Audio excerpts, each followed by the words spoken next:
town meeting to order.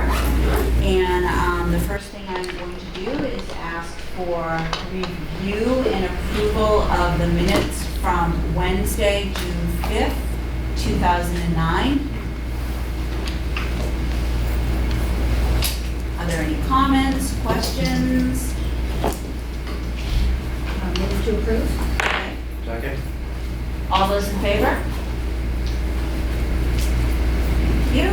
And then the next set of minutes, which I understand is the shortest ever recorded school planning meeting in history, from Tuesday. And thank you to everyone for adjusting their schedules and being able to make that work, because it was critical that it did work, for Tuesday, June 11th, 2019. Motion to accept. Can I have a second? Second. All those in favor?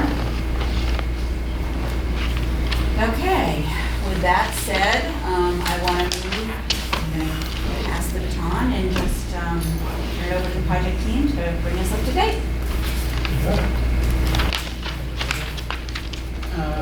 We don't have it plugged in, sorry. How about I move it forward? Following up after the FAS, MSBA has had, I think, 2 conference calls with us, and also sent us a letter requesting the documentation that's up there. Item 6 was what was required at the meeting last time, and that document went to them on Monday. The final 5 items are in process. I believe 90% of that is complete, and then we'll just when we get the educational program wrapped up, we'll tie it to the space summary, the floor plans and the site plan, and be all set. The updated preliminary design pricing table is complete. We'll have more information on that further in the presentation. It's probably worth saying that at the board meeting on the 26th, there'll be a conditional approval based on getting these in July. Yep.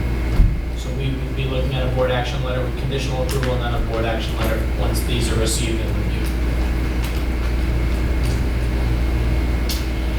And what's the time, do you have any sense of the time frame difference between the conditional approval letter and then the final approval letter? Board date is June 26th. I would expect a letter within, a conditional letter within 5 days of that. We're going to submit on July 10th. Will they have to wait for the next? Within a week. Well, the board action letter.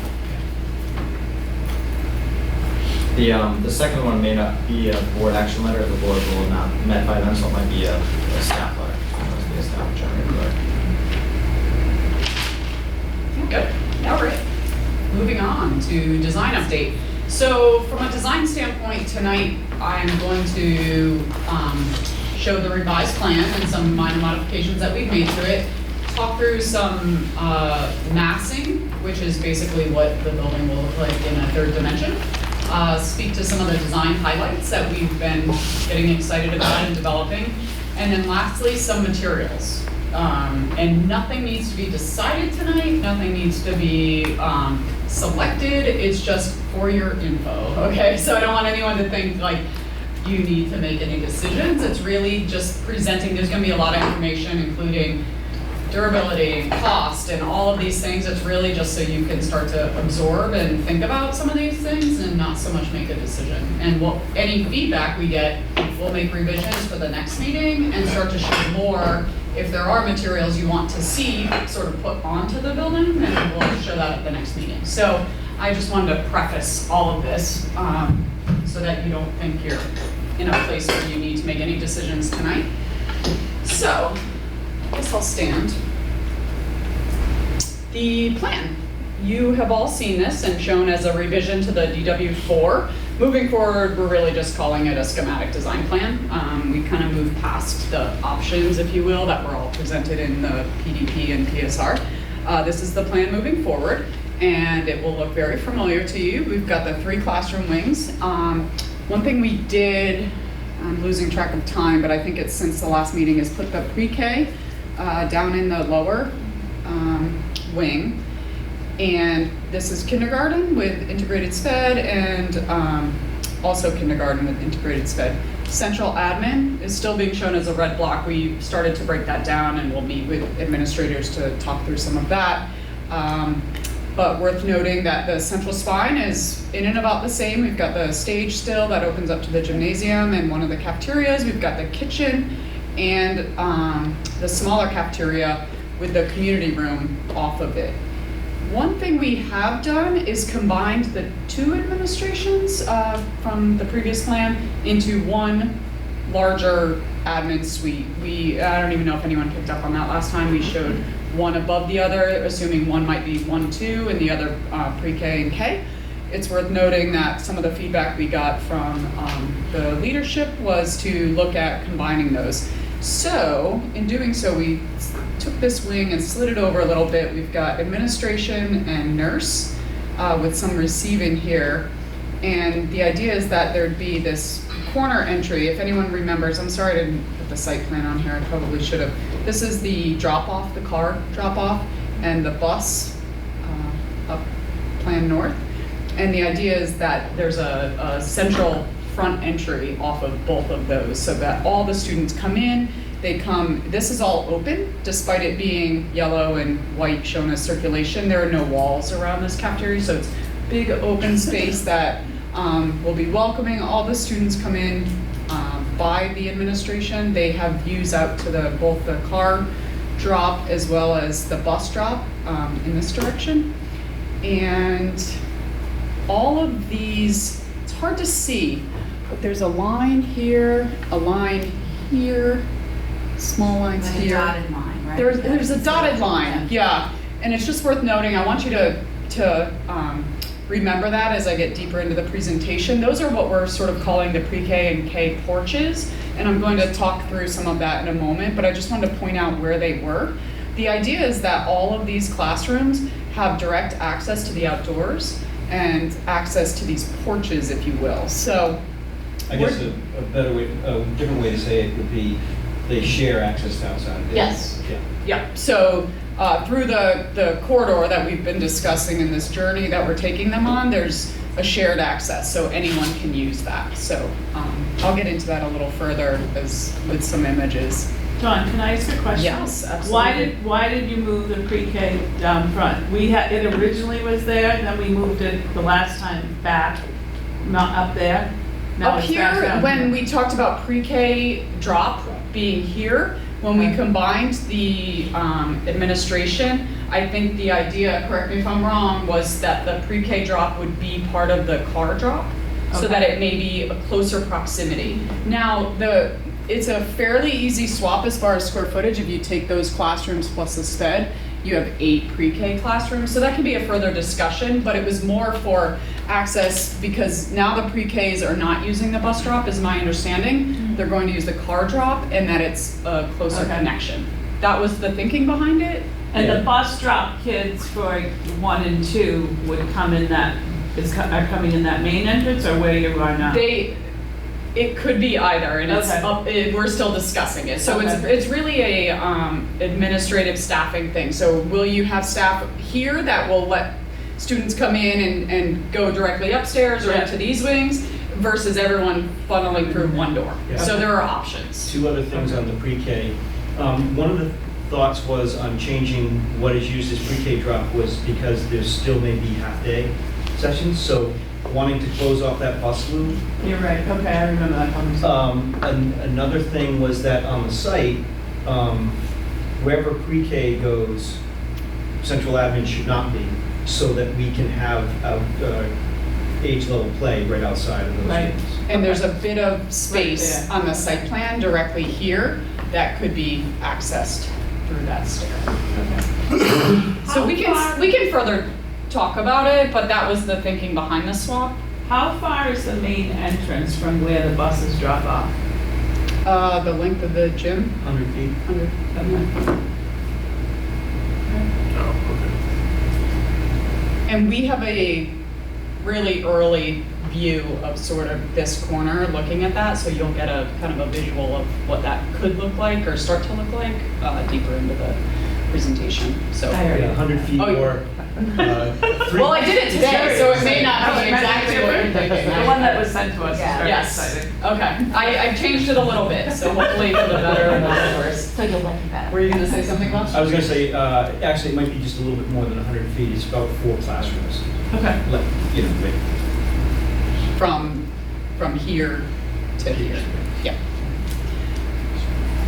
And then the second floor has evolved a little bit, and we think for the better. There used to be classrooms that sort of wrapped this side of the gym, and what was this mass that kind of came around the gym. We were able to reconfigure some of the sizes in the small groups in a way, and then use this space over the smaller cafeteria, recognizing that that probably wants to be a smaller scale, to get grades 1 and 2 in these clusters as well as this cluster with the art rooms still as the connector. So we were able to make the plan a little more efficient, and the media center then is over the administration as a mass. And again, you'll see that in a third dimension. It doesn't have any fenestration, any windows, or any materials applied to it. It's just a mass at this point, but you can start to see some of our thoughts. I know one of the concerns of the first refined iteration of the administrators was that there were a couple of classrooms that didn't look like they were in neighborhoods anymore. So this seems to be an improvement. Yes. And I was wondering, I don't know if we need to get into this detail, but I looked at this earlier.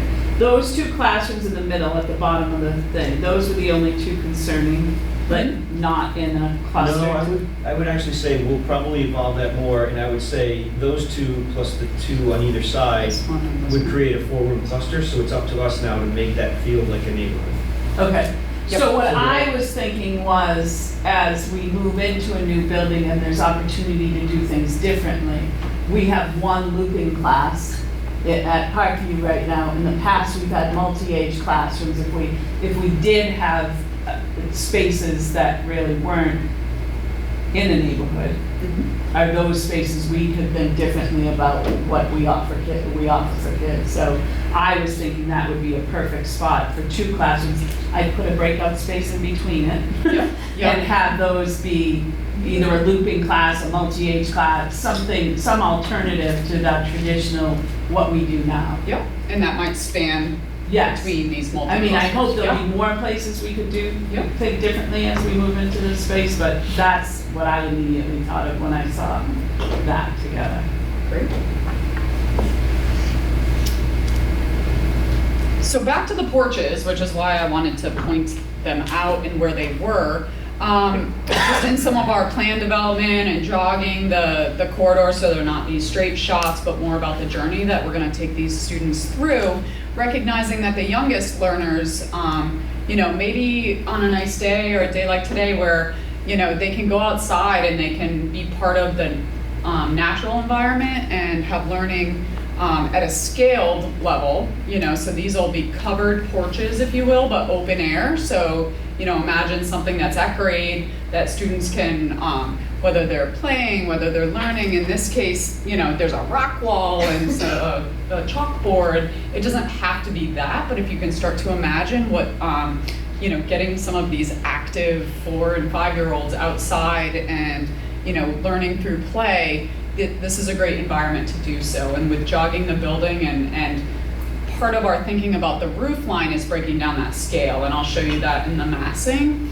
But what's important is that these students don't feel like they're in this huge building, but rather these small spaces that they can relate to, whether it's the deck on the back of their house or a front porch.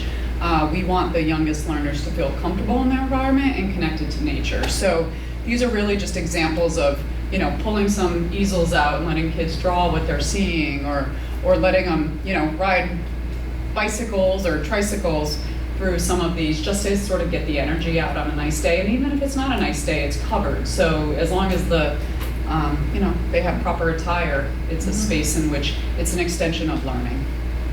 So we're excited about them. We hope you are too. That picture there with the port, it looks like a This deck one? covers, yes. Mhm. Is that off of one classroom? In Is this that one- glass one classroom? In this particular case, it is. That's a Marianne Thompson building. I forget the children's school. Is it in The Friends- Mass or Connecticut? Is it Friends School? The children's school? Yeah.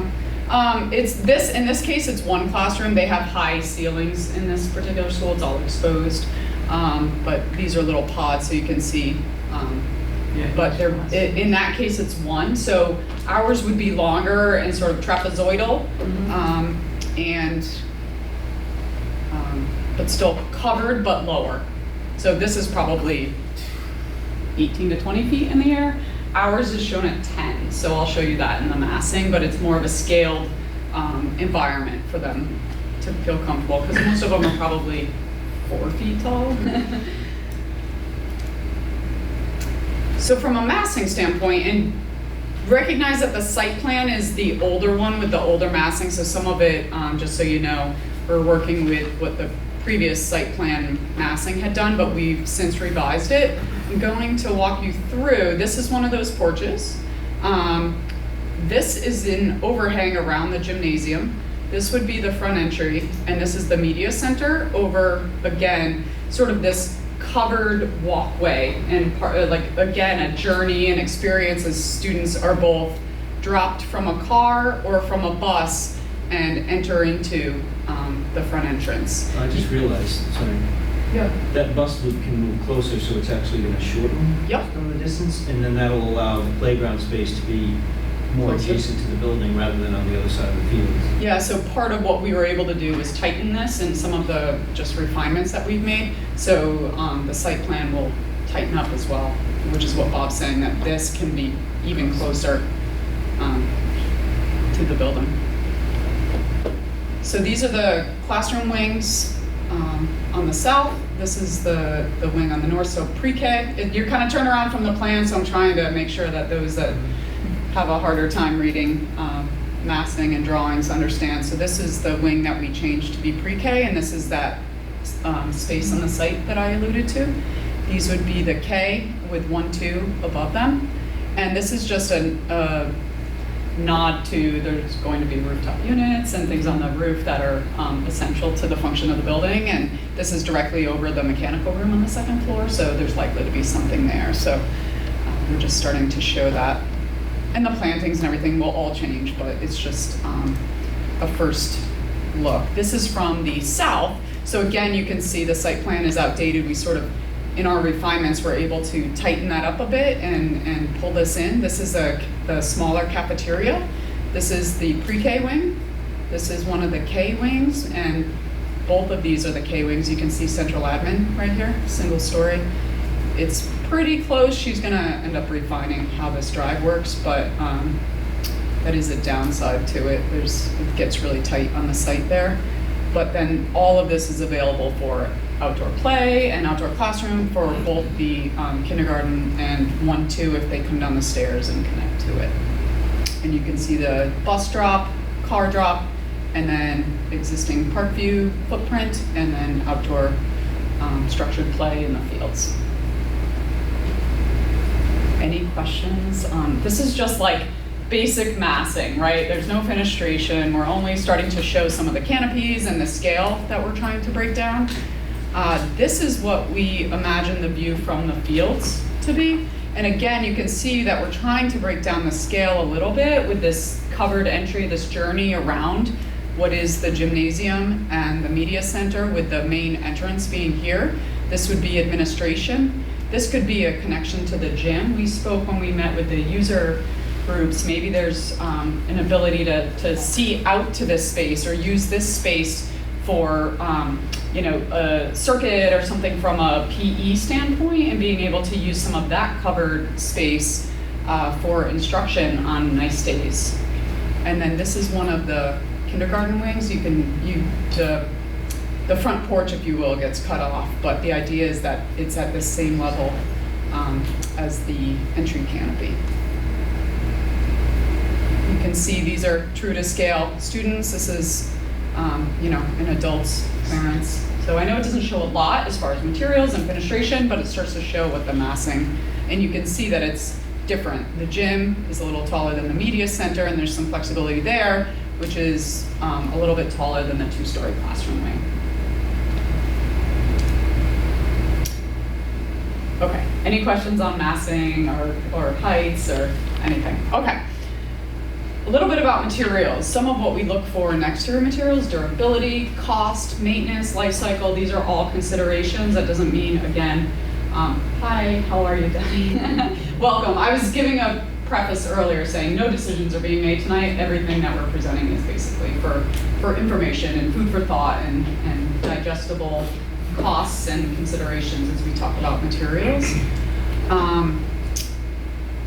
First thing we like to do is always have something of a durable base. We're in New England, there's snow on the ground, there's maintenance that happens, sometimes there's plazas and walks that are up close to the building, and we look at durable base materials. So some of what we recognized here in Easton with the local architecture and trying to tie it to what you already have here without replicating it. You know, stone or simulated stone might be nice. They typically are, my Vanna White samples. This is simulated stone. There's smooth and there's rough surface. And this is the middle. So medium durability, it's about $50 a square foot installed, medium maintenance. And then it's like in the 40, 45 year range as far as, yes. And then I didn't bring a real stone. My shoulder would have broke if I brought everything. But with the CMU, there's actually quite a bit of change, not your basic, yes. What is CMU? CMU is concrete masonry unit. And what is fenestration? Fenestration is what the exterior materials on your building are. So what your building is closed in with, right? Whether it's glass or whether it's stone or whether it's wood, there are a lot of different fenestrations. These are the CMU, and everyone knows what brick is, and there's not just red brick, there's gray brick, there's different size brick. All of that's considered in the range here. Very high durability, more so than the simulated stone that's being passed around. A tiny bit cheaper depending on which route you go, and a little bit longer as far as, it's funny, I should say 75 years, but what's a year? This is a polished concrete masonry unit, CMU. This is a split-faced and harder to clean from a, like, if it gets, graffiti or something on it. There are things you can do, but just considerations as you think about that. But there are, again, different sizes. That's economically one of the best choices as far as high durability, more economic. They're bigger than bricks, if anyone's familiar with, what's the base in this building? It's like a I was just thinking I should square. run out there. I think it's a square CMU. I think it's a struck, yeah. But as far as durability, that's one of the highest. And those are just faces, they're actually large blocks. And then the most expensive, but arguably one of the nicest looking would be like a real stone base. And just so you know, typically we go to a certain sill height, like say 2'8" as a general rule, something that's, enough that a snowblower or a shovel or someone kicking it will withstand that.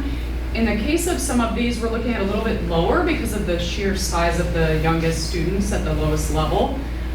Recognizing that 2'8" is like, halfway up their body versus if it's a little bit lower, they'll feel better connected to the outdoors. So I was just going to say that's one place where if we can try to connect to the vernacular and the architecture that you have here, drawing from some of the materials of the grand buildings is one way to do it.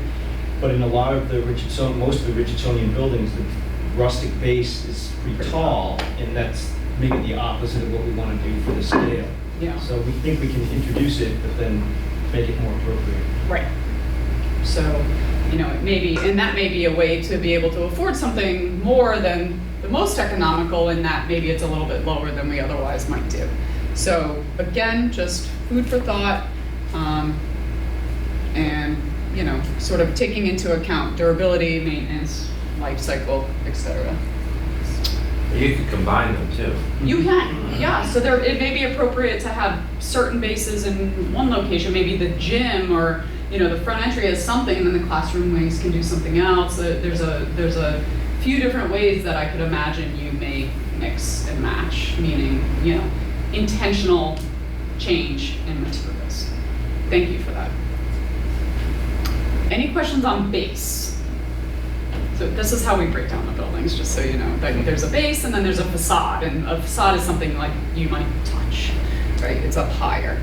So for facade materials, some of what we're seeing nowadays, you could still use a brick. You could still use a CMU. You could still use some of the other materials that we would typically see in a base. In the case of your school, in the scale of it, again, I know scale is critical to the youngest learners and sort of connecting to them, recognizing that, you know, these big, heavy blocks, maybe they're appropriate or maybe they're not, but some of what we're looking at is scaled closer to what you might see in a residence, or like having planks of things that are more like, you know, the siding on a house or something that, and I'm not saying it's gonna look like a house, I'm just saying the scale of it is something that is like a student, you know, can touch and connect to, where a block is a substantial heavy material. So there's corrugated metals that exist in, you know, forms that are, depending on how they're bent, are sort of scaled for something that's smaller than a CMU. There's phenolic panels. Where's my Vanna White here? Thank you. There's, oh, you have one. Good for you. So I don't have a corrugated metal, but these are phenolic panels, basically a really, really high durability, again, going to the high, durable backing, like core, if you will, with a veneer that could be just a color, or it could have a wood look. And if anyone's seen our Essex project, that's what this is. The whole front of it is, it's a little redder, darker. That might be it. Yeah. Photo. It might be it. But this is in the $65 a square foot, so more than a metal would be. A metal's more in line with like what a brick would cost. And it's medium maintenance as far as you don't just power wash it. Sometimes there's joints, or you might have to reseal it, and it's basically got a life cycle of 50 years. So this is one of the more expensive but super durable facade materials. Those are just a couple. There are a million different colors and wood tones, and This is the thickness of it? it depends. There's what, 3 mil, 5 millimeter. There's a couple different thicknesses. We would. Yeah, Yeah. you might want to explain the rain screen a little bit, or? Oh yeah, sorry. It's a, yeah. So all of these are essentially rain screens, which is a clip system, as Walter pointed out, and they basically are open air. So when I said joints earlier, they're not like a caulk joint that has to be redone. Sometimes if you do, like at Essex, we scored that so that there was, it looked like smaller panels, but it was one big panel that was put on. The idea is that it allows airflow in and behind it, and all the moisture it is okay. It gets behind it and gets filtered out of the building. So it's basically it's a clipped material to the outside, and air flows around it. Is that, everyone's in agreement on this? So different than, and I mean, basically brick's the same in that it has weeps, and the moisture gets through the brick because it's porous, and the water finds its way back out based on how you detail it. So it's not unlike that, except brick has mortar joints that have to be repointed, where these joints are just open air. So, following up on that, there's fiber cement. Just a different core, if you will. Less durable, lower life cycle. The truth is it probably lasts more than 40 years, but and same with metal, it may start to show over time. And the maintenance on this is low. So $35 to $45 a square foot, and it comes in panels, like you could do big panels, or it could come in planks, what you might see on a smaller scale building. And it can be solid color, it can look like wood, there's lots of like finish options, but the core is always, and there are better versions, like this is one of the nicer because it's colored through. So if something were to nick it or you know, take a piece of the surface out of it, similar to what you might see like in a porcelain tile, when you have color through, it won't look different if something gets taken out of it. makes sense. I guess it's worth explaining too, the rain screen I know seems abstract as a wall system, but modern wall systems are built different than even when this building was built, I believe. There's a lot more focus on getting moisture out, right? Because, the solid white masonry that would be like a Richardson building holds moisture inside, and that can lead to mold or deterioration over time. So modern exterior walls are more highly insulated, and there's also forensic analysis to determine where the dew point would be. So if you got a cold outside or warm inside, somewhere in there is where moisture wants to start to form and drop, and that's why the rain screen system ensures that moisture stays out of the wall. And we could also show maybe down the line, wall systems, exterior wall systems, if anyone's technically interested. Yeah, we could get into the detail behind them. And talk about examples. A lot of the buildings we toured are all these modern wall systems. Right. So these are just examples. These are common materials that we'll get into some of the sustainability goals, but I know one that rose to the top was sort of tried and true materials and things that are like proven over time and regularly used, and these are all materials that we regularly use and are confident in, designing for a long life building. So just so you start to think about how we visualize and start to apply materials, this is just a sketch of 4 classrooms. This would be the connector where the students come out to the front porch, if you will, and then this is a version of it moving forward. But pre-K and K, grades 1 and 2, this is a 10-foot height, the height of the roof of that front porch, if you will. We're starting to think that maybe that could be a heavy timber look, something that's like more natural and like tied to nature. And that's a structural thing. And that's something we did on Mount Greylock at the front entry, the canopies, heavy timber, strategically using these materials so that students are connected and tied to nature. I'm just showing the idea about fiber cement and or whether it's panels or boards up top. And then the durable base, again, simulated stone, brick, real stone along here, and then the wood underneath the front porch. And if you look at that in an elevation, it's really the idea of maybe there's some natural materials. You've got the stone below. You've got these scaled windows for the youngest learners so that they're, and they're at a height where they stand and literally are looking out, and these are, view windows more appropriate for the adults in the room, and then bringing natural light in high through transoms. And there would be, in the case of these, shading and light shelves that draw the light deep into the classrooms. This is essentially the classroom. This is the small group in between, and then this is another classroom. And then down below, we've been showing these kindergarten and pre-K rooms that have kind of a bend in them. The idea is that this window would have glass in that bend and then at the corridor to again connect the students from that journey, the corridor inside, out to nature. So you would actually be able to see through this window from the corridor. In this example, where's the exit from those 2 classrooms? Is it over on this side? Yep, Okay. it's right there, and then there'd be basically a version of this on the other side, so it's twice as long. So I took one, just for the sake of showing materials and having discussion, one double bay. There'd be a door that connects you to that corridor, and then another bay. Is it feasible to have a doorway from each classroom? Yes, but it becomes a security thing. So Yeah. it's a balance And of energy. and an energy thing. So yes, we saw that at Harvard. The pre-Ks had kind of a shared door directly out. Kindergarten had their. Yes. Do they all have them? No, Yeah, I not all remember of us, the end, on the end. the end And one. 2.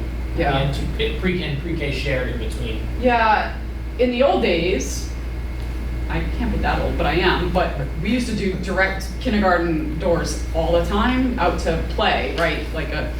And just with modern security measures and energy, We're seeing that less and less, and more sort of combined, allowing the same access so it can be controlled. So it's a balance, and it's not our decision, it's yours. But we're presuming that security may override but that's. Some of the benefits, obviously we've got it located right in the center, so it's a very short walk. And if cubbies and coats are on corridor side, that allows them to be grabbed on the way out. But also by having this shared zone that comes in and out of the building, not only is it a little bit more secure, but that can be built as like a mudroom. It could be a place for bench seating, boots, and it can turn into something better. Yeah, let me take you back to that. So that's this right here, and that right there, and right there. And seeing that as like, on a muddy day, the kids come in, if they've gone off the porch and they have shoes, snowshoes or whatever to change from and into indoor shoes, that's the place where we imagine that. So what you're looking at is this, I'm sorry to be in front of it, it's basically this elevation, and I said that there would be doors and then another version of it there. So just so you can kind of imagine where we were and the elevation that we took. So it's of this front porch, it's basically those two classrooms, and here's that jog I mentioned. And then if you go up above, there's the window at the small group that I mentioned at the second floor. Right. Just so everyone's clear on what they're seeing. So we've made some assumptions and, thinking about scale, we're thinking about the size of the panels, we're thinking about, how the students sort of interact with, and what you're not seeing here, these are horizontal. I imagine these as those planks, like something that are wood that, that we pass around, those ones right there, that they're, a scale that is like appropriate for the youngest learners as they walk up and touch it. There may be places to interact on that wall. I can imagine, maybe one of these has a chalkboard or something that students can vertically interact with. In one of the images, you saw a climbing wall. I'm not suggesting we have that, but maybe there's something playful out there for them to interact with, both here and also here. The idea is that behind these are some teaching walls on the inside, or tack and things that draw the light in high, similar to what you have here, and then a learning surface on each wall inside the classroom. So that's what's happening on the other side of this wall. So it can be a learning wall on the outside as well as a learning wall on the inside. And that overhang wouldn't block the light into those classrooms?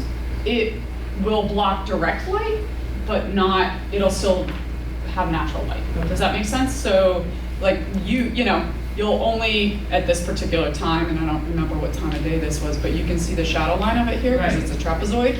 You'll still get plenty of natural light coming in, but you're not going to get the direct glare unless it's a certain time of day where it's at the lowest level. And then above, we would have exterior shading along here, and then on the inside shelves that bounce it deep into the space. So hopefully the lights aren't on a lot. But it also could be, that they're just ground surfaces as porches and there isn't cover. Yeah. That may be one way to look at it, or less cover, or maybe just a zone.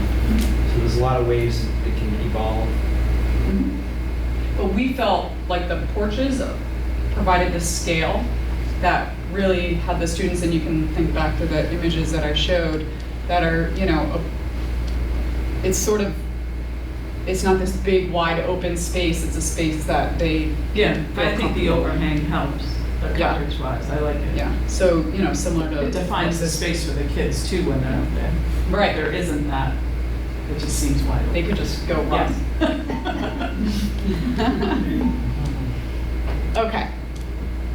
That might be all I have. I'm willing to solicit any comments. Good, if you hate something, it's okay, tell me. Can we you wanna go hear back bad. to the massing picture? Oh, just sure. a few back. The I'm just perspective or the bird's eye? This one No. or That. this one? Where are the like play spaces for recess? Yep. So, as I understand it, this is pre-K specific. Okay. Okay. There's a large one out here that's accessible through this closed bus drop, right? Because during the day, this will not be open to buses, so And that's yeah, what we want to try to move closer, closer. right? Right, and then is this just, and I know this is evolving and changing, there was a time where part of this was pre-K because this wing was. Right. This would be outdoor classroom, I believe, so it's more a space that you take a class or two out. So play structures, like a playground. Yeah, and part of that will get fleshed out in the Okay. coming meetings. We have a site-specific meeting. If you have ideas or thoughts, please share them because we're open. No, I'm Ashley's- just thinking of, like currently, our recess is right outside some classrooms where class is still going on. Yeah. Is it So I'm thinking disruptive? of that middle space there, if that's considered like kindergarten play area. The first and second graders are gonna be in their classrooms. Yep. That look down on that. So ideally, yeah, we're thinking, we'd rather evolve that, break it up with some landscape elements, but have it, smaller outdoor classroom areas, maybe several themed ones. Right. Gardens. Yep. So that it's not disruptive, it's not Right. running and screaming. We're seeing this more as teaching space and that and field, that as that down there play, would be whether where it's open green kickball or whether it's structured play or natural play. And then again, specific to pre-K at the end of their wing. Because when we went to see Carver, one of the things that we really liked was that they did have play structures for each grade level or each grade span. And this is a huge swath and will That's what evolve. I'm thinking, if we So- had them in Yep. separate areas, Yep. but I was just concerned about that. I love that middle space for a teaching space and for quieter outdoor stuff, but if there was gonna be a play structure there, I'd be a little concerned. We also were, so Okay. our intention is that it be more of a learning space. And again, broken down from a scale standpoint, so it's not just this big space that Right. teachers go out to and sit just on the grass. It's intentional learning space, so it's specific to sort of different zones. That's great.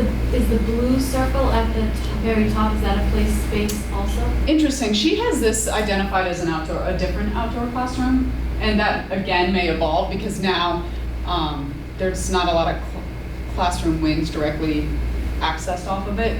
So I suppose that could be an outdoor structured play if we wanted it to be. It's really close to the loop. I guess that's, again, that'll have to get flushed out in the site.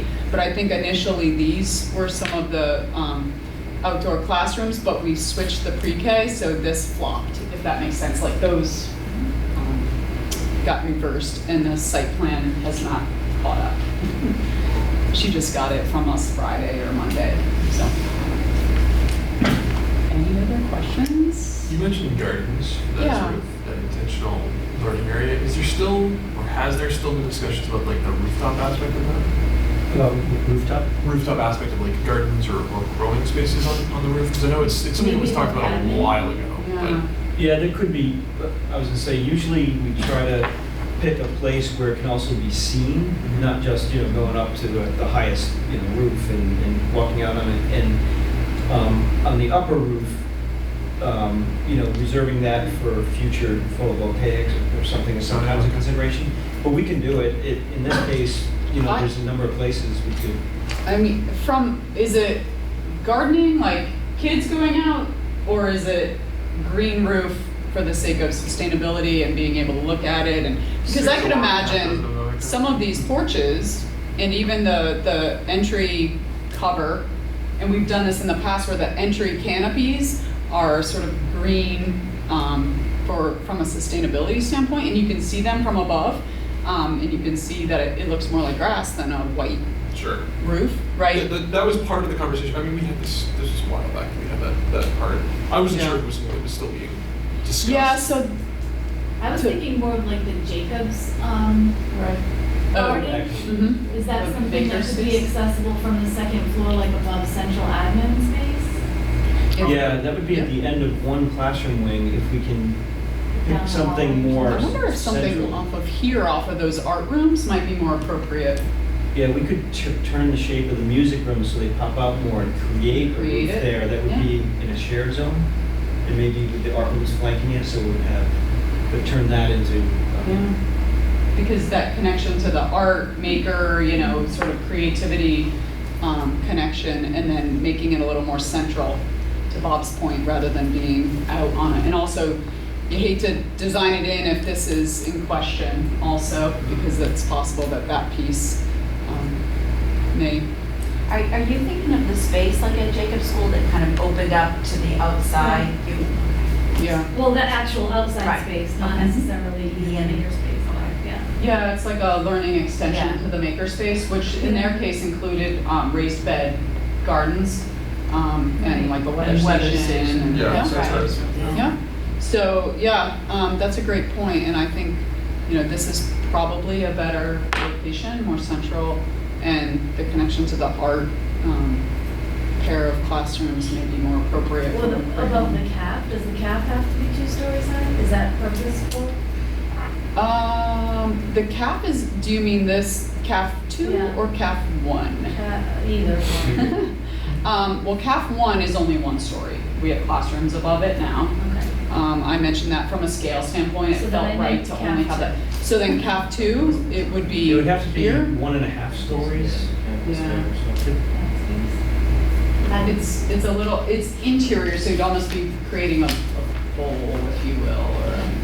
Oh, yeah, So we'll have to, because because that's there's right, corridor it's either all side shaded. and, yeah.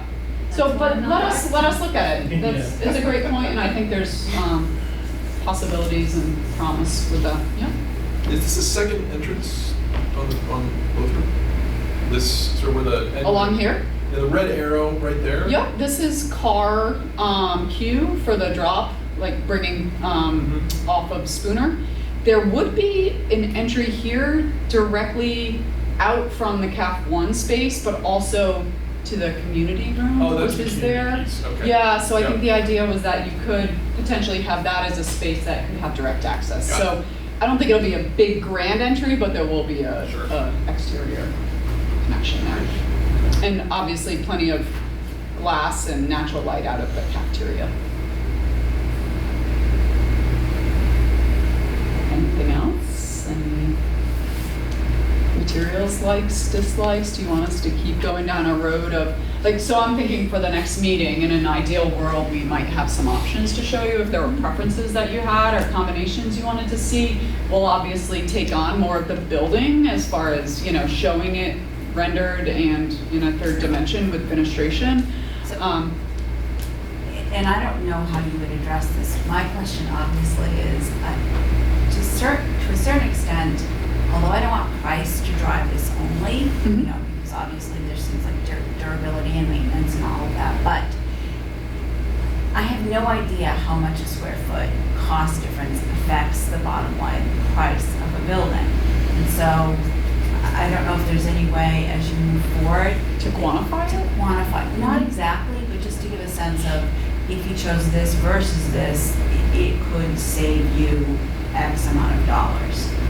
Yeah, so this looks like a $20 difference, but when you do it by Yeah. the Exactly. Quite a bit of square square footage, footage. it's Exactly. 40,000. I have no idea what that translates to. And I'm not, again, I'm not suggesting it would drive the decision, but it might be important information for us to have as Well, I we're think making loosely we can put some quantities to them and then do a differential Yeah. based on the cost, Yeah. if that's helpful. I don't know if it would be for anybody else. Yeah, I mean, it's absolutely necessary, Yeah. I would think.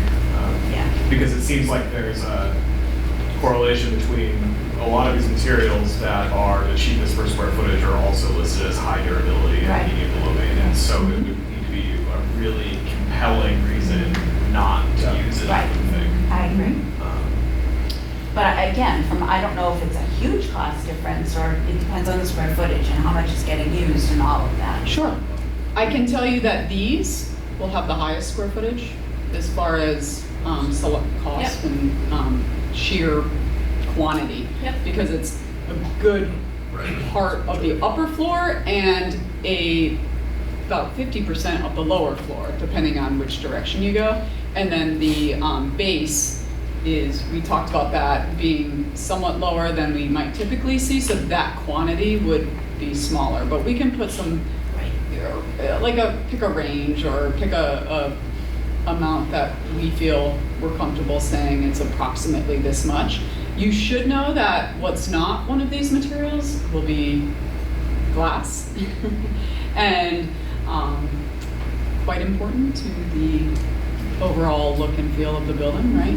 And that is over $100 a square foot. So by having an exterior material, you're inherently less expensive than glass, but glass is critical, and we try to keep our percentage of glass in the mid 20% of the overall facade.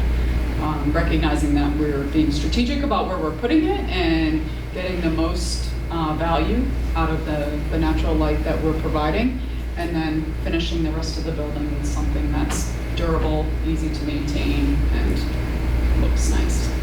So I'm presuming maintenance rating of high means a high level of maintenance, Yes. and low is a low level of maintenance?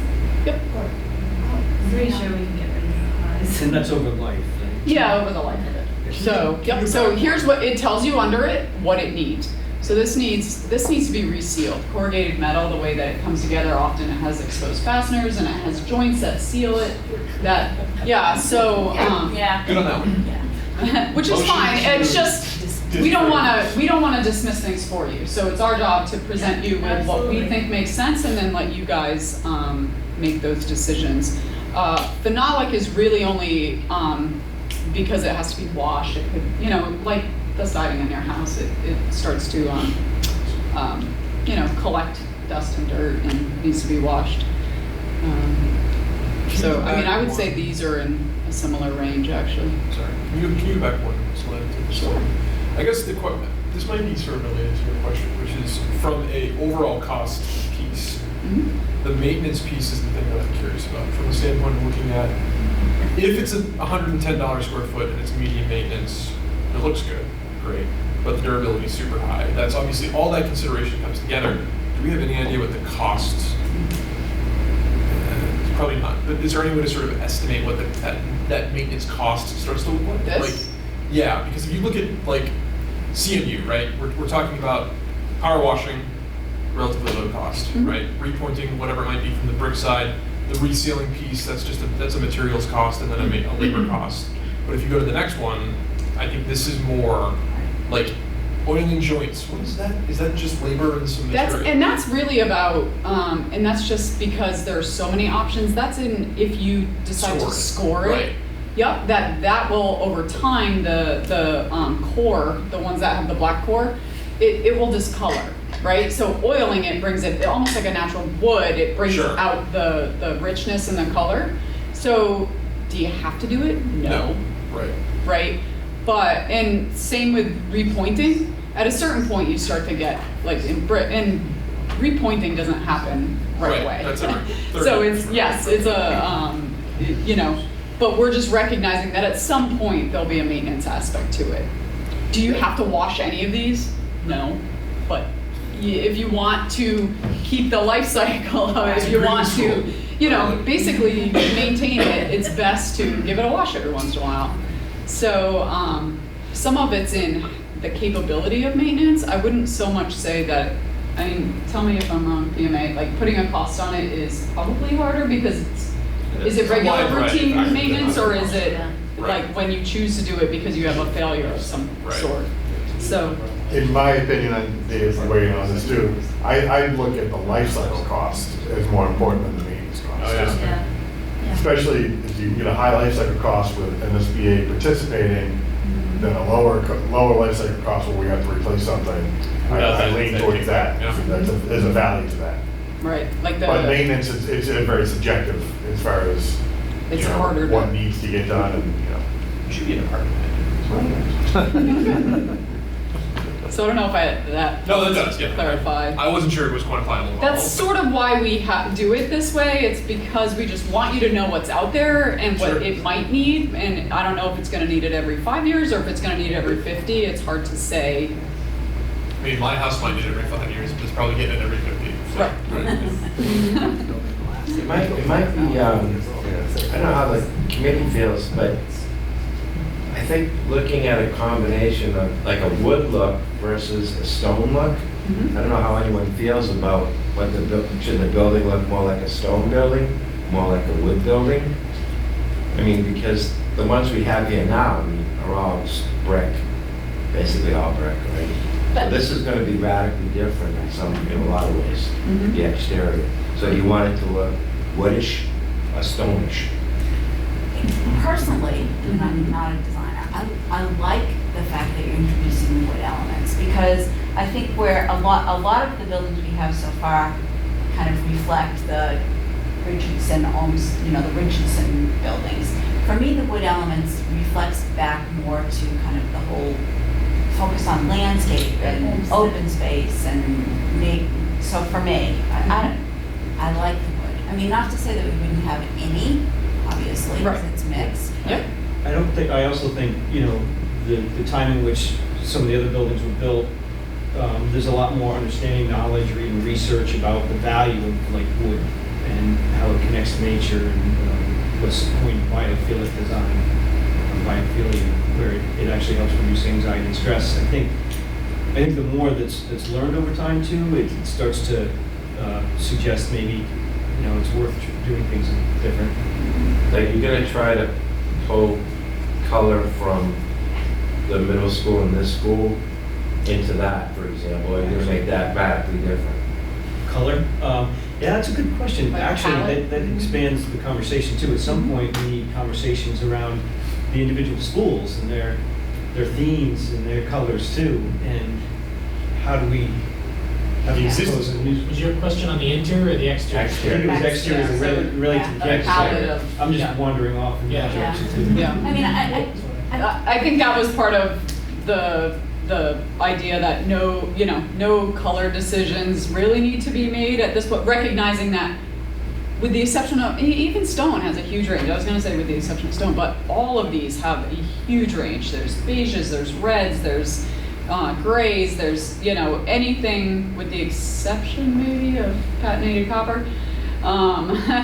A lot of them have complementary colors, whether we choose to go down that road or choose to do something different. I think there are enough options that once a material is selected, and I'm not saying that a color doesn't form your preference. It might. You might say, well, red brick's the only way to go, and that's how you've imagined the building. But I think there's enough range in all of these materials that we can either work with or intentionally decide to be different. And we can also, develop renderings Oh, that yeah. give you that sense. Different looks, yeah. Yeah. I think what we hope to do with the materials is break down the scale in a way that helps take this two-story building, and that's some of what we were doing with the porches and the overhangs and the, sort of bringing that journey that we've talked about on the inside and connecting some of it to the outdoors in a way, both whether it's a material thing with, connections to wood and nature, but also from a scale standpoint that, a 48-inch tall kid doesn't feel like, oh my God, there's this, 27-foot tall building, but that there's a stepping stone to the mass, right?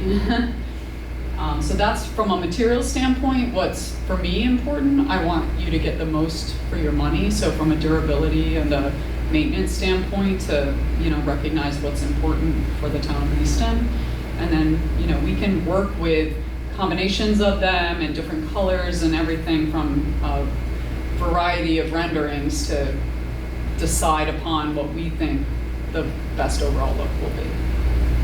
What about a construction impact? Like, are all these effectively the same timeline? I think the picture is leading me to say, like, the stone in this picture looks like it's probably a much more complicated engagement. This is probably just an example picture, but to that point, does any of these add to, or any of these other materials add to overall construction time, or are they essentially? We just did a stone base out at Mount Greylock. The hardest thing for them is fitting the pieces together and finding the right size, because it's a variety. Sure. Where it's not a whole lot different than brick and how it's installed, and that it like builds on itself, right? Sure. And like, what's nice about the brick is that it's a one-handed Right. installation, so it doesn't take multiple guys to hold a large block, right? But from a time standpoint, I'd say stone is probably the most finicky, in that it's almost like a puzzle piece where they have a bunch of stones laid out and they're trying to find the right combination. Sure. But in the case of that project, it did not change the schedule whatsoever. So, Is that worked into the estimated cost, like that Oh, yeah. labor intensity? yep, that's which is why included that's in more? this. In Yep. square footage. So this is an installation range, and that assumes some of that finickiness where a guy is out there literally, with a chisel, breaking pieces to get it to fit.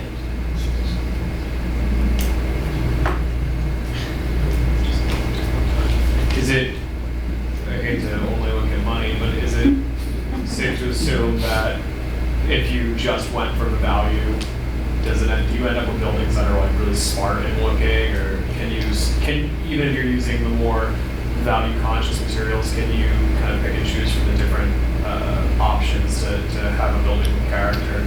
You can. I would suggest that if you want something more than your basic, that you might be higher than say a 30, but maybe you're not as high as a 50. And an example of that would be a variety. Like say you went with CMU, you might have some traditional flat CMU. Maybe there's a little bit of polish that gives you a sheen here and there that creates a little variety. And maybe there's some split face, or so you might have a ground face split face combination, or a ground face polished and split combination that gives you a little bit of variety that has a feel more like stone, but without the cost. And same with size. There's different heights that you could vary so that it's not just like. In CMU, you can pattern colors, you can stripe colors, you can. Yeah, so. And sometimes what we strive for at this level too is certainly not over the top. Sometimes the middle range, you leave yourself a little bit of budget. Because remember, we're not locking in the design, but we're locking in the budget. So if you go all the way to one end conservative, there's no wiggle. Right. It's a judgment. You may decide, hey, we want to be in the $50 to $60 range, and that leaves you open to multiple options that you want to continue to explore. So again, to Bob's point, we're in SD, we're deciding on an overall look, and we're setting a budget, but that's not to say that as we get into the detail or as we develop the design further that you can't move between them, because the budget that you carried is within the range of either. It's also fair to say too, one of the things that we try to do is, you might not wholesale say something like no stone whatsoever. It may be non-stone. You may really limit it to some impactful Entryway. move. Yeah. Or even the base of columns or Sure. something. There may be a way to use it very limited that doesn't really impact the budget, but has an effect. And you should know that this is not typically something the MSBA ever weighs in on. Like the look and feel of the building is not something that they are necessarily going to have an opinion on unless you decide to change. If you go from budgeting here to ending up here, we have to find that money out of other places in the building. And that's the only, I think it's safe to say that's the only time the MSBA would weigh in on it, is like, okay, you picked a more expensive material in DD, where are you going to find the money? Because we've told you we're spending this much, you have this much money. It'll only be after this phase. Exactly, yeah. So I think it'll be easier to think about once you have a few renderings and we can look at it and say, oh, I love that, I really don't like that, or, you know what I mean? Okay. It'll give us a better feel. So for the next meeting, why don't I offer to take more views like this that are more developed, that have fenestration and windows, and the classroom wings are, not just white elevation. Just so you know, we don't go to that point always from the beginning, because we don't want to presume things. So we like to sort of take you along and then develop it and solicit feedback and then respond. So this was, obviously we have a lot of these windows put into our model already, but don't want to start to show things until we have these discussions. So we can lay out the classroom, and this is all subject still to changing things, but we can take a stab at the overall and start to talk about that, and then applying materials and looking at what the difference is. Would it help to have some photographs of other schools It to look at? does, yes. Because I think that Mhm. visually you can say, well, gee, I don't like the way that looks, Mhm. I like the way that looks. I think that's a great idea, and we've been doing that a lot more and more, because some people have a hard time imagining what That would be very it helpful. could look like. Okay, we will plan to do that then. Great, thank you. All right, I think we've spent enough time on design, unless anyone has any further. Okay, great. I'll let Bob take over for the sustainability, just so you don't have to hear me all night.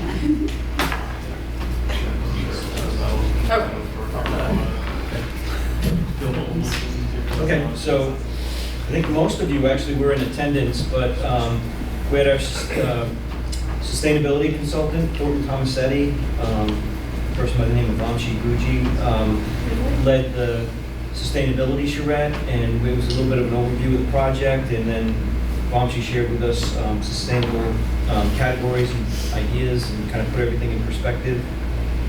And as we talked through, we broke into groups. I think there were 3 groups of, say, 5 to 6 of us that basically took on 2 topics each. So that the major topics were site and transportation. It was also materials and water and energy and indoor air quality. And these categories really come out of the LEED or CHIPS rating system. So those are for sustainability, those are the measures of how green or sustainable you are. So the whole effort was intended to just take a look at what's involved in creating a sustainable building and then prioritizing what is right for Easton. And so the first one, actually they're out in a different order, but the first one, energy and indoor air quality, what we found that was the highest rated, the highest prioritized was effectively the energy use. So to keep a very energy efficient building. It was put in terms of an EUI, which is energy use intensity. It's a measure of both fuel and electricity power that's distilled into a category or a number. And I'm not sure this was shared in the meeting, but an average existing school building has an EUI, I'm going to say about 68 to 70. An average new building, something built, within the past 5 to 10 years, tends to be around 45. Those that are shooting more efficient, and the target here is 30. If we were to go toward net zero energy, the measure usually is about 25 EUI. So that delta from 30 to 25 is actually a pretty big one. We're finding that just doing responsible, good buildings with a good envelope, good orientation, we're getting down close to 30. So the idea was to do 30 or better here, which I think is a good goal. But that was very popular. I think that received the most votes of all, 19. Also, in the same category were proven materials. So that's using time-tested materials. I think this may have been more about the interior than the exterior, but to basically use those that are also healthy. Even distribution of heat and cold was also a big one, so that's basically just providing thermal comfort, which of course is directly affects learning. It's also worth pointing out, one of the systems that's been talked about delivers air at a low height, and for younger students, that's important because they're not at our level, but maybe sitting on the floor. So I think that factors into some of that as well. And we'll have whole discussions about systems. Yeah. When we get there, the different options for systems. So in the next category, site and transportation, the one that stood out with 16 votes was outdoor connections, green space, and teaching tool, school as teaching tool. We also, there were a lot of votes to promote walking, biking, kind of safe routes approach to the design. And of course keeping, what was said, keeping remnant of scale. So I think that's trying to respond to the scale of the 3 schools independently now, and bringing them into this large school is still important. And there's ways to do that in the site and how the school's broken down, of course. And then the last category, materials and water. Use of healthy materials, again, was high priority. Timeless design and I guess selection of materials as well was highly rated. And then reducing water use. So those were the highlights. I think it doesn't mean, it's not an actual voting system, but it really just got the group together and start to paint a picture of where the focus should be as we move forward and develop the designs and start to fill out what is a LEED checklist or scorecard.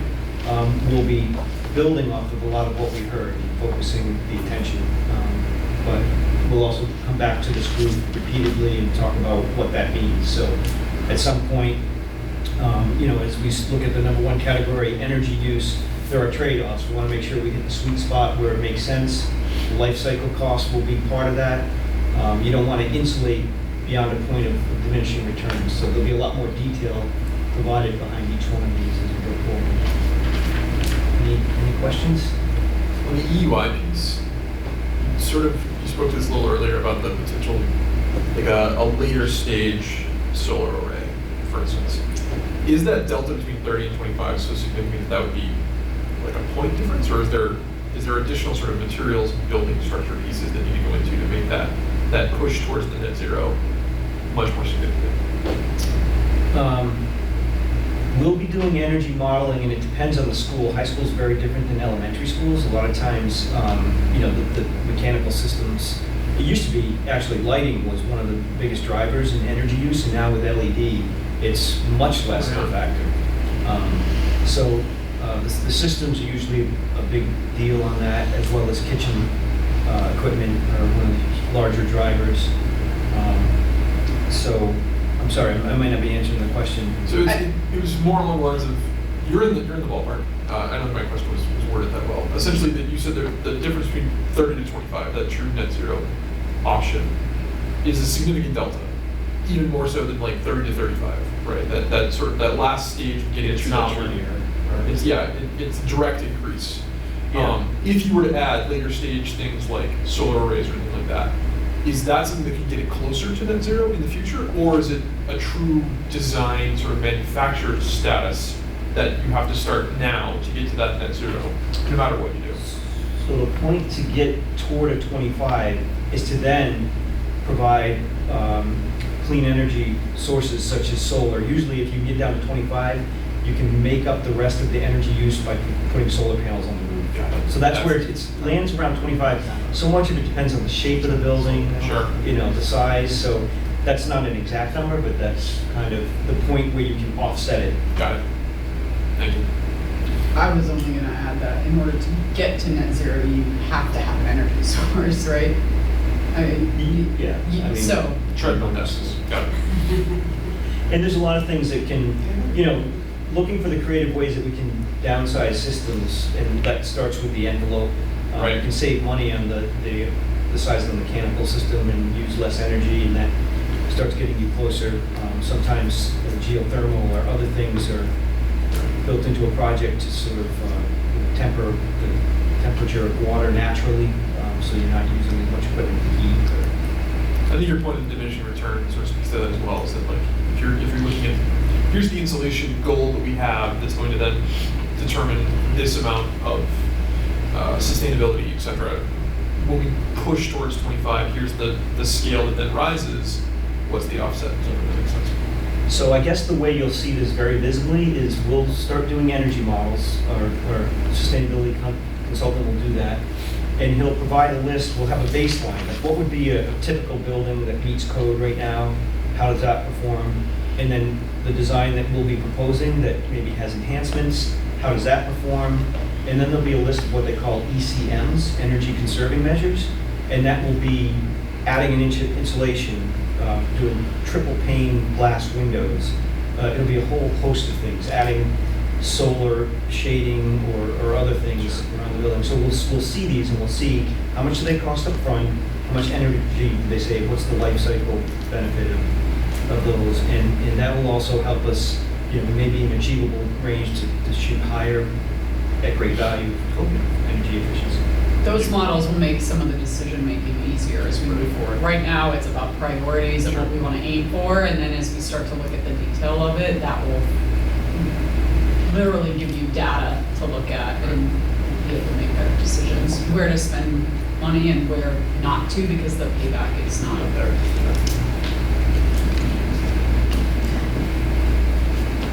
Any other questions?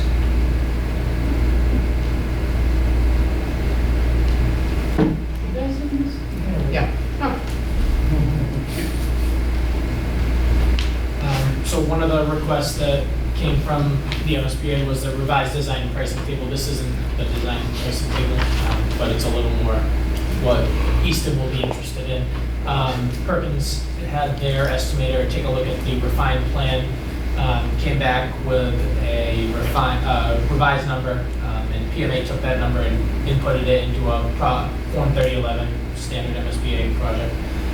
So you can see on the left where we were for the construction budget, 77.6 million. The total project budget PMA had estimated at 98.7 roughly. The estimated facilities grant at 31.3 million, and then estimated district share with the max grant amount around 67. The estimate came in about $1 million lower, which you can see right here, 76.7. Project budget came down about $1 million. The facilities grant dropped slightly, and then the estimated district share dropped slightly.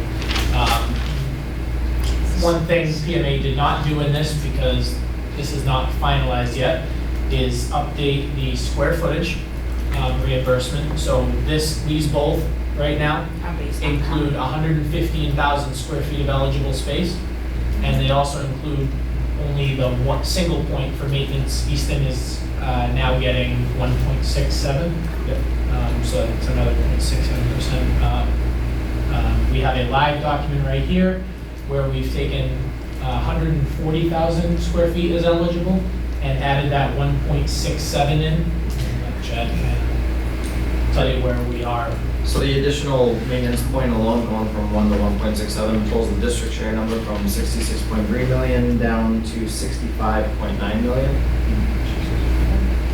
When the eligible square footage is updated to an estimated 140,000 square feet, the district share then drops down to 61.3 million. So that's actually a major delta. Ideally, we'd like to get that number below 60, of course. In order for that to happen, two things need to happen. So one, they need to increase the eligible square footage, so something in the ballpark of Eligible cost per 144,000. square footage, right? Yep, and then the cost per square foot that they will reimburse is, I believe, going to be updated at the June 26th meeting next week. So if that were to go up from 333 to even 340, and we squeeze out an extra 4,000 square feet of eligible space, which I think is a realistic goal, then the district share clocks in just a hair under 60 million. So it's in the high 50. And that still includes central admin, right? It does. Yep. Going in the right direction. And I can speak very quickly to the exterior envelope numbers that we're carrying in that estimate. So the bottom band that we had, the estimators carried $45 a square foot, so it's more than block. It's something in the neighborhood of brick. They did carry it 6 feet high, so if you cut that height down to 3 feet, like suggested, then maybe the finish level can go up a little bit. On the rest of the envelope, you carried it at $75 a square foot, which is in the neighborhood of a phenolic resin panel, which was on the higher end of the price that the options that we looked at here. Total square footage on the exterior wall assembly just under 50,000 square feet. So for every $10 a square foot in price adjustment, it's going to swing the project budget construction number by about $500,000. And we'll get some real numbers so that you actually have them on the screen at the next meeting when we're looking to.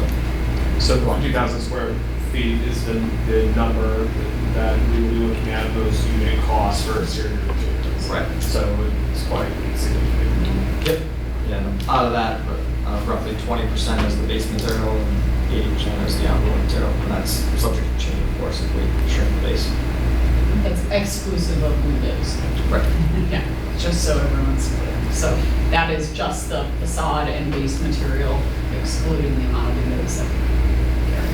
So right now we're at 115 eligible, we're now really at 140, is what you're saying, and you're trying to move it to 144. Did I hear you say you thought you could squeeze out another 4,000? I think when I maxed it out, I was at like 143.5, maybe.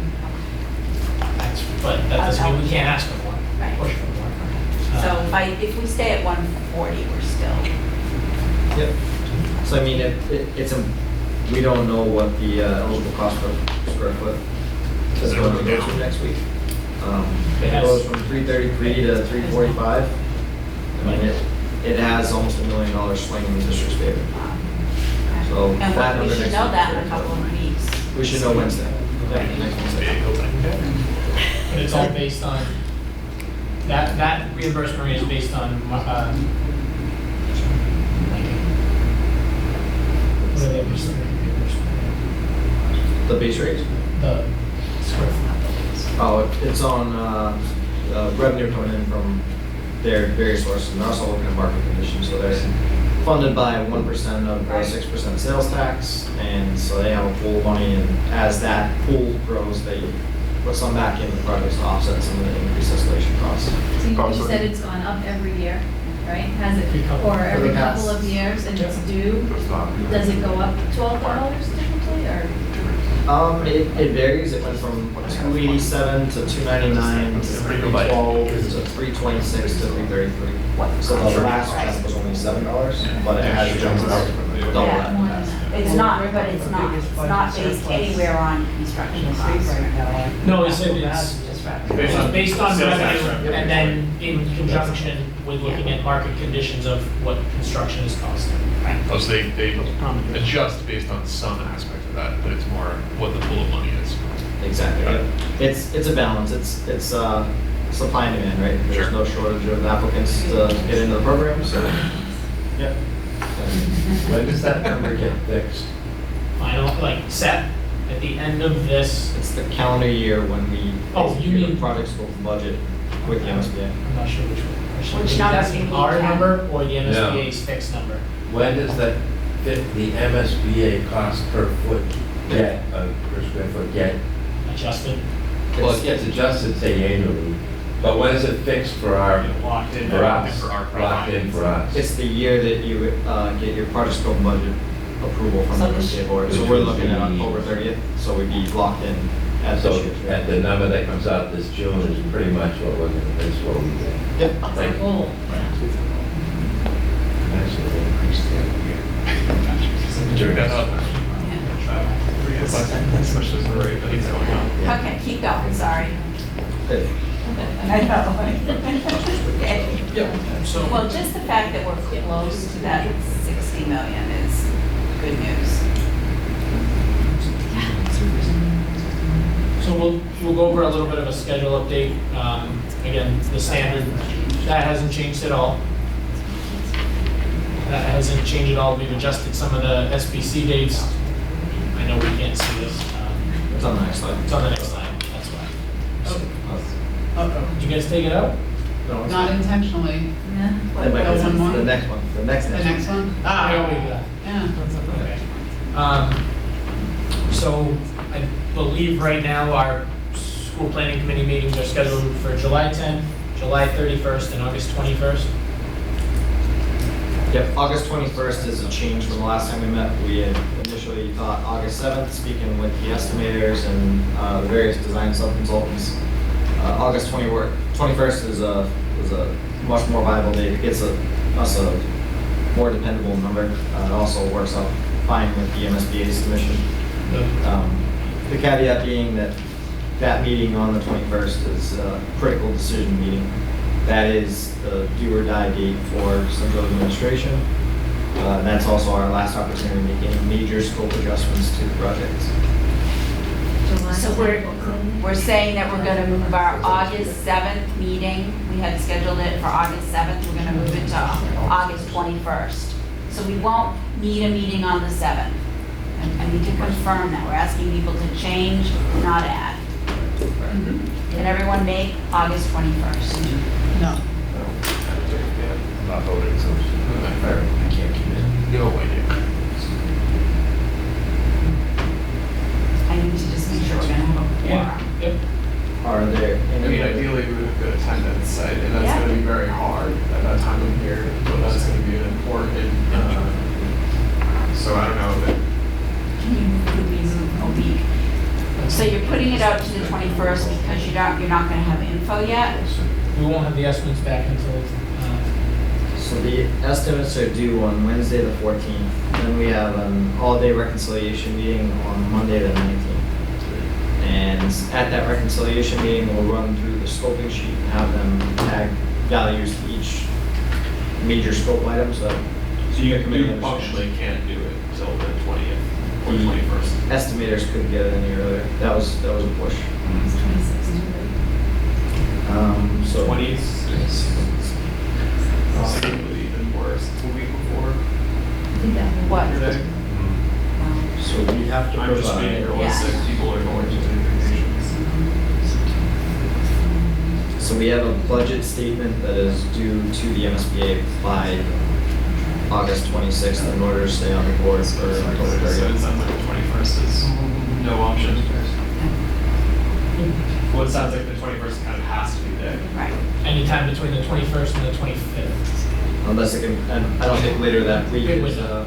big much for us. Who knows, they cannot be there.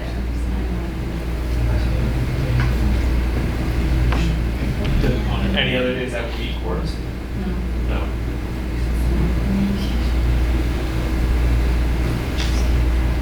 And there's no way you can move the estimators to get them. Can't push them for that date pretty hard. I'm It shocked seems that- like there's a still to a be quorum determined. though, even with 3 or 3 of us. Was Jamie, was your hand up or no? Well, yeah, so it's an issue, have to leave, break out a vacation to make it, happens to be that week. Yeah. But, you know, let's find out what we need for a quorum and then decide, and then if it's. We're okay with you sacrificing. Totally fine. I'm in July.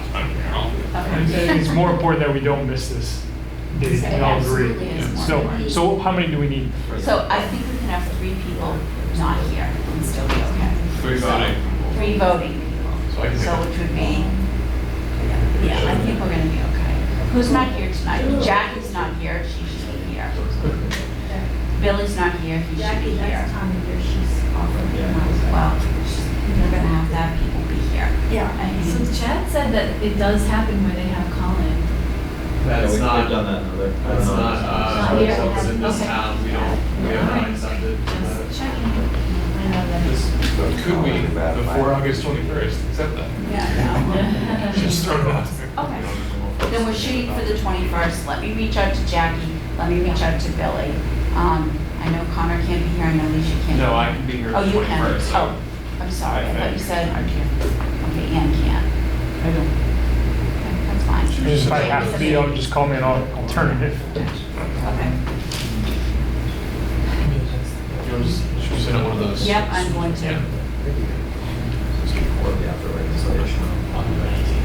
Jay, where are you gonna be? You go to Maine or you go to Lake? I just California. I can get back. Drive on up. Okay. Make anything So happen. let's, so we know that date. Do you wanna, is there other dates? That's the critical one we wanted to make everyone aware of, and the big decision there is the budget and central administration. Oh, And then the rest is just kind of highlighting the key dates that are upcoming. Is that also the vote to submit? Vote to September 4th. yeah, that's. No, you had it as a September date. I thought. Yeah, September 4th. Yeah. Yeah. And that September 4th date is still the same, Yep. so we'll have to have a meeting September 4th. Yep. Okay. Because I don't know if we had gone out that far in the calendars at the last meeting. We hadn't. I don't I think think so. So can you go back so. This, to the dates? There we go. So Yes. September 4th there you go. is the day that we're going to be voting to submit. And then Connor, I think you, I'm sorry, I'm looking at this calendar. This is the select board vote to place. I think you had already done an email to someone. Do I remember seeing that you had already given somebody a heads up at the last meeting? No? About, About the 23rd of September? well, yes, that is a date that could work. Right. It is within the statutory Okay. uh, Okay. time table. We That's- I just have wanted- the ballot on Tuesday, the 5th. I don't want to be surprising you with dates that have Okay. to be made through the I'm on select it, board. 28th of October as a Okay. possible town meeting. Got it. Donnie and I will circle up on time. Okay. We'll all do what needs to be done. I know. So the 30th is, they'll have to do it for the 30th. What? DPW okay for the 21st? I won't be there, so I don't know. Oh, we're talking about location now? Yeah, Because he's sending. I can probably, I'd have to get someone in to open it. Okay, we might You be know, we able don't to have at the school. staff. We can do it at the school. Can you just let We can folks meet know with what's you going on with the schools? We need to move the location of these meetings for the summer. Did we already Yeah, talk about that? So the No. email come out today.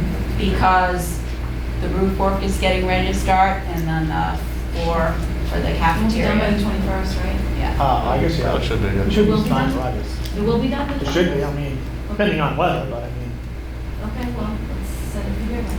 If it needs to change, we'll. So, but for the next couple of meetings that are already on the calendar, so for the one July, I don't know, 10th, 31st. Right, Those are at the DPW. those will be at DPW. Yep. Building that's at the end of the floor. You know what's not on 130 here? Center Street. Okay. Is the September 11th, we will deliver the SD package to the MSBA. So it's not so much anything anyone needs to act on, but it's just a FYI. That's when we deliver the complete SD package, which has all the deliverables that are laid out in the module for schematic design. When is that? September 11th. So it's less, no one here has to do anything. Your vote is the last piece that we need for that. But that's on our radar and that's a critical milestone for us to meet ahead of that board meeting, which is October 30th. So they review the SD, all the costs and everything that's included in the SD package ahead of that board meeting.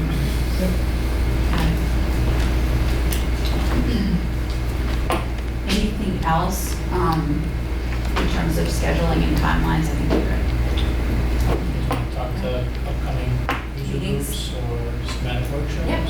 Yeah, so the security meeting is tomorrow at 9:30.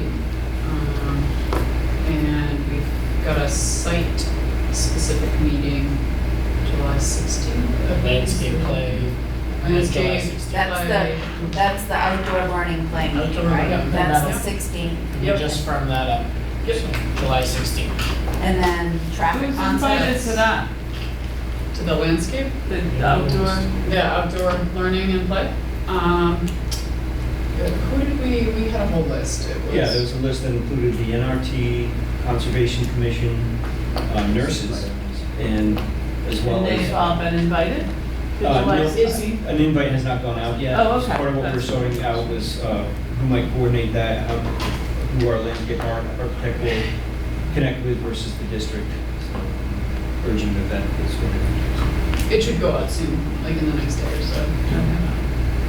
Can you think of We'd love anybody to else have that you need to, Principals you'd like and principals? any I was educators that actually might be wondering interested or about around. some of our recess aides, the people who supervise kids outside. Oh, sure, yeah. Great idea. What about kids? Yeah, and we had talked about kids too. So are you gonna have Lynn coordinate that? And On I think- invites? Or who's gonna do the invites? Why don't we plan on inviting the people that are our team, our consultants, if you can ask Lynn to coordinate everyone on the district's end, whether it be, NRT and, Conservation Commission, Recess days. When you nurses. say kids, you don't mean elementary kids, right? I don't. I'm just worried about taking care I'm of wondering, kids. Leisha, I love the idea of including kids. I'm wondering if we could have kind of a pre-kid thing to Yeah. then report We out could to just that do- group. Yeah, I'd be happy to Yeah. do that. okay. Well, If I we- I can tell you because Ashley asked me if it was okay to bring a structured play vendor to this meeting to start to have discussions. We've done that in the past and had success with just talking through what options are out there and what, all the different possibilities are. So maybe the follow-up meeting that could include the kids, maybe it's at the, that we would then have pictures and, things for them to visualize and imagine what they might like, or, I don't know, it's. No, I think kid input is important. I don't know if it's appropriate to combine the adult and kid meeting, Right. So your suggestion that it be a follow-up, I'm saying that at the meeting, we can make some decisions and then have some visuals to show Yeah, that that'd it's be a great. follow-up. That's good because if there's a lot of kids there, there'll be a lot of parents there and. Yep. So we Yep. do need those people.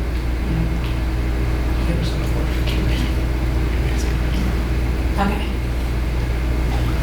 Anything else in terms of upcoming user or working groups or anything that you need for the district to coordinate in that regard? Not specifically, we know we had the priority user group meetings. It's not on a critical deadline, but we were hoping to get together with the administration, with the principals, if available over the summer. To talk through two things. One, the administrative suite in the building, and then secondly, the central admin. We have sort of preliminary layouts for both that can be discussed and modified based on feedback. It may not so much affect the So you're cost, saying to be the honest with you, the but. 3 elementary principals and the central office? Not altogether, maybe two separate. Two separate meetings, like one with the principals about the building Yeah. administration suite, and then one with central admin about the central And then admin. you don't foresee any other user groups needing to get scheduled Oh, over the the summer? accessibility one, right? Yeah, the accessibility one is gonna get scheduled this week. Okay. Yeah, that's less of a user group meeting, that's more of a conversation with them about bringing them up to speed on the project and what our goals are and what we plan to do. It'll be less, I would say, detailed and more general about how we plan to address access. Right. I'm just thinking that it's summer and people have plans, so if there needs to be user group meetings over the summer, we really need to know what they're going to be so we can plan them. Well, I can tell you, the administrative suites have layouts. If they slide and offices change, it's a minimal impact on the cost. The accessibility has no impact on the cost because we're already planning to do what we're going to do. So So that's more of that's- a conversation and hearing if they have concerns and we'll address them. But in my mind, that's not a huge budget thing. So if that had to get pushed because of availability in the summer, I don't think. Yeah, I it's a don't know problem. that would, I just wanted to make sure there weren't other ones that we weren't aware of. Building systems, we also. Yeah, Dan's got a handle on that. I know that there was already a meeting. in December. So are there other things we need to focus on now for tonight besides this? And I think go that was ahead. it. Okay, this is probably completely off base, and I apologize in advance, but are we not going to make a decision in advance about the administrative suite? I mean, are we going to spend a lot of time talking about all of the options and, you know, the kind of, in a perfect world, notion of an administrative suite? Because we did a lot I of. mean, central office. I mean, central office. Well, I think one of Or the you're just assumptions. talking about the actual administrative? We're talking Okay, about okay, how the okay. offices But are. we're not talking about a central office at all. We're talking about that big red block that you Yes. saw on the plan. Yes. We're talking about how that gets broken down into offices Yes. and I- rooms And we can, so one of the things we had said, and we can certainly change that assumption tonight, but one of the things we said at our very last meeting when we voted on moving things forward, I think it was the May meeting, is that we were gonna carry central admin through the design, through schematic design. And we would be deciding towards the end of schematic design what we were going to do, because we'll have information about costs. Correct me if I'm wrong, but that's what we said at that August meeting. 21st. Yes. And August 21st Yes, is going to be a exactly. vote whether or not Yep, that is because continuing. what you guys had said is there's no big cost, to carry it through is not a huge time suck or cost difference. We've or already anything, laid it right? out. It may not be ideal, like the operations, director of operations, it may not like where the office is located there, but all the spaces are accounted for. We inventoried what they currently have, and we took a stab at an initial layout. And it's now ready to discuss. But moving offices, they're not gonna change shape, they're not gonna change size. They are what they are as far as square footage, and that's all been allocated in that red box. So how it gets broken down is very minimal as far as cost is concerned. Because they'll still have an office, it just We maybe. can change that decision, but Yeah, I know but we, it's- I specifically, because I Well, remember what's the- saying it, Yeah. What's the concern? about carrying it or not carrying it. No, Yeah. about this. And No, I but my know- only concern was, you know, based on the information we were given about the rental versus Yes. non-rental, it seemed like pretty compelling information in terms of maybe arguing against But if it's nothing, I mean, part of me says, we'll have this wonderful plan, and you guys have really made us very excited about the whole project. It could be very tempting then to kind of say, oh, this would be so wonderful, let's go for it, but I'm very concerned about getting this project passed for the kids. Yeah. I'm less concerned, frankly, about the adults. So that's kind of where I'm at. But we didn't have any numbers or anything when Right. those topics were. So if we can make a compelling argument, and we think it's compelling to people, then we go forward with it. If we don't think it's compelling, we'll have to chalk it up then. Right. Well, we already have the rental versus, we can kind of have a baseline in terms of. Not really, because we don't know what the cost is. On I August presented- 21st, we'll have we have a square foot We cost. have it. Yeah, we have a Yeah. square foot cost. Yeah, and that will get further refined when we deliver the layout, that now that it's broken down. And that layout will have Professional estimate. professional estimate. Well, different but than a square the footage. point is that no decision has been made at all yet on whether or not the actual project and the override vote associated with it would include a central admin. That decision will be made August 21st, when we'll have fully refined, professionally estimated numbers, where we as a group can look at that and say, do we, we understand this is an additional cost on an already expensive project, is that worth it, and if not, take it out. Yes. That's Our exactly. understanding. Yeah, that was my understanding too.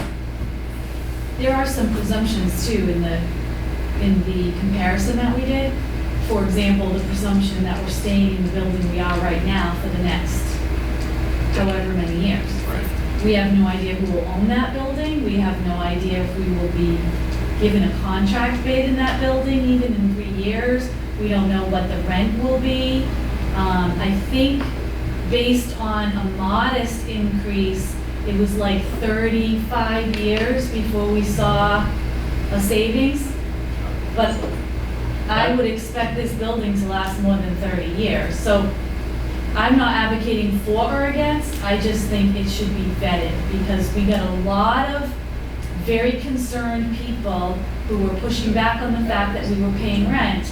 And I want them to know that we have thoroughly investigated this and not just said, well, we'll just keep paying rent, because some people are very concerned about that, and I want to just take that very serious. I think the point you're making too is that if people have a concern about paying rent, that there might be an opportunity cost too, including it in the building, but it addresses their concern. The overall cost of that project might be less of a concern from them when they're saying, well, at least we're not paying rent. Right? There's a checklist on there that I now see. This is an added benefit. We're not paying rent to another building. It's all included. It's hard to say when we don't know the cost. Right? Exactly. But I think from that standpoint, to your point, having that sort of that moment of sort of reassurance, let's say, like we've done the due diligence. Here's the information. It's up to everyone else now. Right? Here's your data. Crunch it as you will.